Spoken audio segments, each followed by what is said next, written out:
क्या है आत्मा के पुनर्जन्म का रहस्य? पुनर्जन्म का विषय प्राचीन काल से मानव सभ्यता के चिंतन और दर्शन का प्रमुख हिस्सा रहा है। यह विचार कि आत्मा एक शरीर को त्याग कर दूसरे शरीर में प्रवेश करती है, न केवल भारतीय संस्कृति और दर्शन में गहराई से स्थापित है, बल्कि विश्व के अन्य धर्मों और दर्शनों में भी किसी न किसी रूप में इसका वर्णन मिलता है। पुनर्जन्म की अवधारणा हमें ये समझने में सहायता करती है कि जीवन का उद्देश्य क्या है और मृत्यु के बाद आत्मा का क्या होता है। आत्मा का स्वरूप भारतीय दर्शन के अनुसार आत्मा अमर, अजर और अविनाशी है। भगवद गीता में श्री कृष्ण अर्जुन से कहते हैं, अर्थात आत्मा न कभी जन्म लेती है, न मरती है। यह नित्य, शाश्वत और पुरातन है। शरीर के नष्ट होने पर भी आत्मा का नाश नहीं होता। आत्मा के इसी अमरत्व के कारण पुनर्जन्म संभव है। शरीर एक वस्त्र के समान है, जिसे आत्मा समय समय पर बदलती रहती है। पुनर्जन्म की प्रक्रिया कर्म और संचित संस्कारों से प्रभावित होती है। हर व्यक्ति अपने जीवन में जो कर्म करता है, वे उसके अगले जन्म का निर्धारण करते हैं।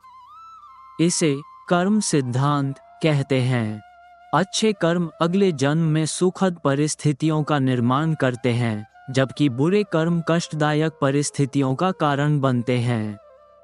इस प्रक्रिया को समझने के लिए योग वशिष्ठ और गरुड़ पुराण जैसे ग्रंथों में विस्तृत व्याख्या मिलती है।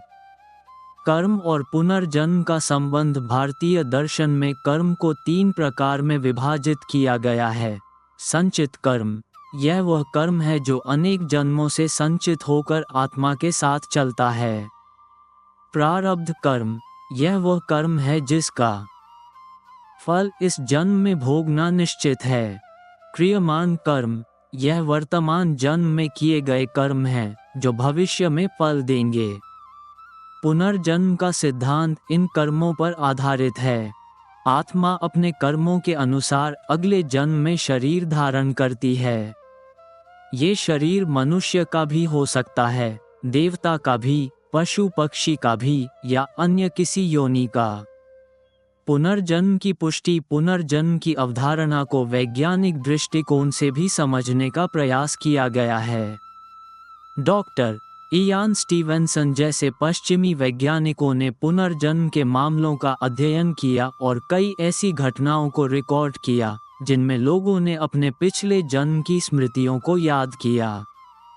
भारत में भी ऐसे अनेक प्रकरण सामने आए हैं, जिनमें बच्चों ने अपने पूर्व जन्म के अनुभवों को साझा किया और उनकी सत्यता प्रमाणित की गई। पुनर्जन्म और आध्यात्मिक विकास। पुनर्जन्म का उद्देश्य आत्मा की पूर्णता और मुक्ति है। भारतीय दर्शन में इसे मोक्ष कहते हैं। आत्मा तब तक जन्म मृत्यु के चक्र में बंधी रहती है, जब तक वह अज्ञान और कर्म बंधन से मुक्त नहीं हो जाती।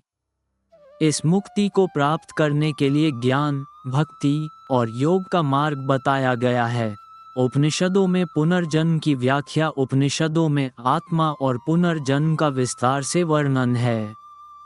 छांदोग्य उपनिषद में कहा गया है, यथाग्नौ विश्वलिंगाः प्रभवते सर्वतः प्रभवते, अर्थात जैसे आग से अनगिनत चिंगारियां उत्पन्न होती हैं और पुनः आग में समाहित हो जाती हैं, वैसे ही आत्मा अनेक जन्म लेती है और अंततः परमात्मा में विलीन हो जाती है।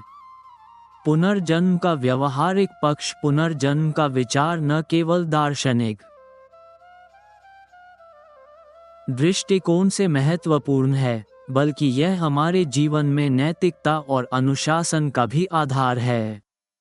यदि व्यक्ति को यह विश्वास हो कि उसके कर्मों का फल अगले जन्म में अवश्य मिलेगा, तो वह स्वाभाविक रूप से अच्छे कर्म करने के लिए प्रेरित होगा। यह विचार हमें अपने जीवन को अधिक अर्थपूर्ण और उद्देश्यपूर्ण बनाने की प्रेरणा देता है।